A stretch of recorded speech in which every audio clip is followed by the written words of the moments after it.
Welcome back. You're watching Inside the News. Now, I'm joined now all the way from London by our former High Commissioner to the UK, Alexander Downer. I want to talk with Alexander Downer about The Voice. And you wrote a brilliant piece in the Financial Review on the risk of pushing this voice to Parliament constitutionally. And you make so many fascinating points. We want to have you on here.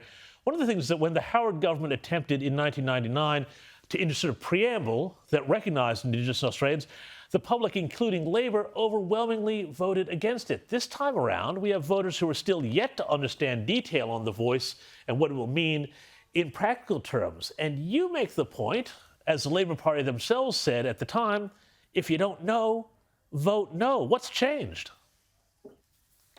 Yeah, well, the politics have changed. That's all that's changed. I mean, in 1999, the Liberals were in government and Labor was in opposition, and they didn't want the Liberals to do anything historic by being responsible for inserting recognition of Indigenous people in the preamble of the Constitution. So they voted against it. They voted against it in Parliament, including the now Prime Minister made a speech against it in the Parliament. So, and of course, it was a very harmless but I think gracious recognition of the Indigenous people in the Constitution in 1999. Of course, what's changed is the Labor Party is in power, so everything they do, they will support by definition, and everything they do is okay, apparently now.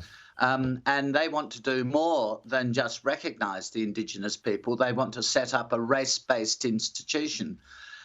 Without giving anybody any of the details. So, as they said, and you mentioned in 1999, if you don't know, vote no. If you don't really understand what this is all about, then vote no. If they just want to recognise Indigenous people, they might go back to what the Howard government put forward in 1999. But if they want to do more, they want to establish an institution which is race-based, and how you define race is a very difficult thing to do.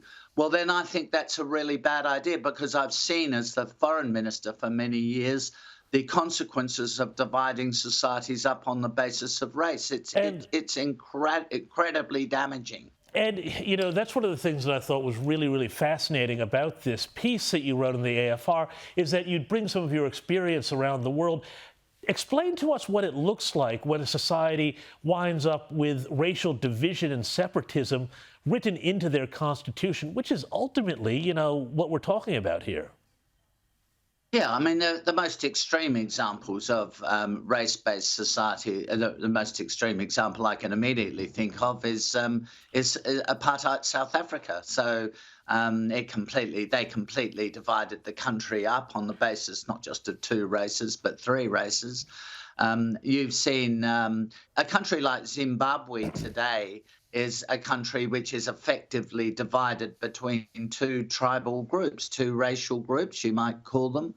And of course, the consequences have been absolutely catastrophic. In Europe, Europe is littered with examples, not just Germany in the 1930s and 40s, but littered with examples of societies being divided up on the basis of race. Bosnia-Herzegovina, have huge problems because of racial divisions. So in a country like Australia, the challenge is to bring people together, not to divide people, not to work out who can vote for this voice on the basis of their sort of racial heritage.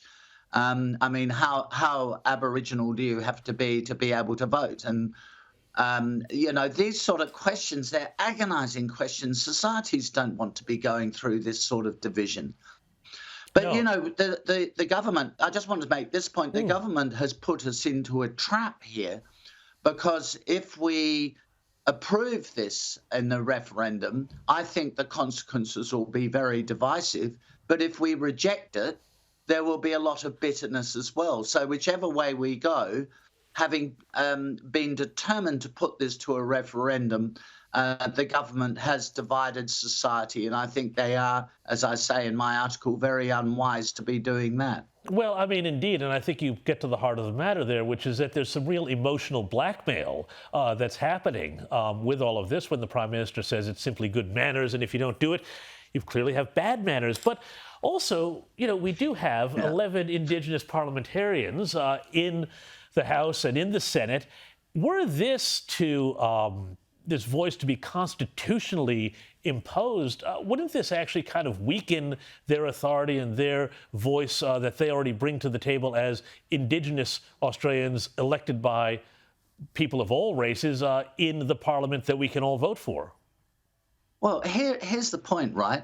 We're supposed to be voting for the voice so that we listen to what Indigenous people's concerns may be. I mean, by the way, there are a lot of very diverse Indigenous people, so they have all sorts of different views, just like everybody else does.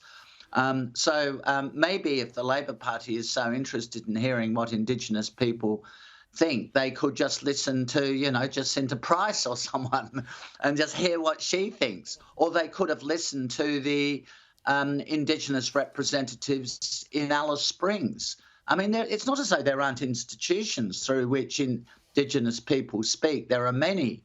And in Central Australia, there are the Central Land Council and so on. There are Alice Springs-based institutions. Maybe they should have listened to them before they lifted the ban on alcohol and the cashless cards. Maybe they should have listened to them, but they didn't listen to them.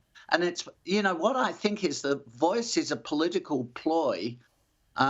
And once the voice is established, what next? What's the sequel to it? It'll be the treaty, the Truth and Reconciliation Council, so we can all sit around and talk about what somebody did in 1856 or whenever it was. I mean, how is that going to unite our country? How is that going to bring us together, going through exercises like that? And I mean, just very quickly, just in 15, 20 seconds, do you think Peter Dutton is handling this situation the right way by not coming out too early with a yes or no position on this? Yeah, I think he is. I think he's handling it very well.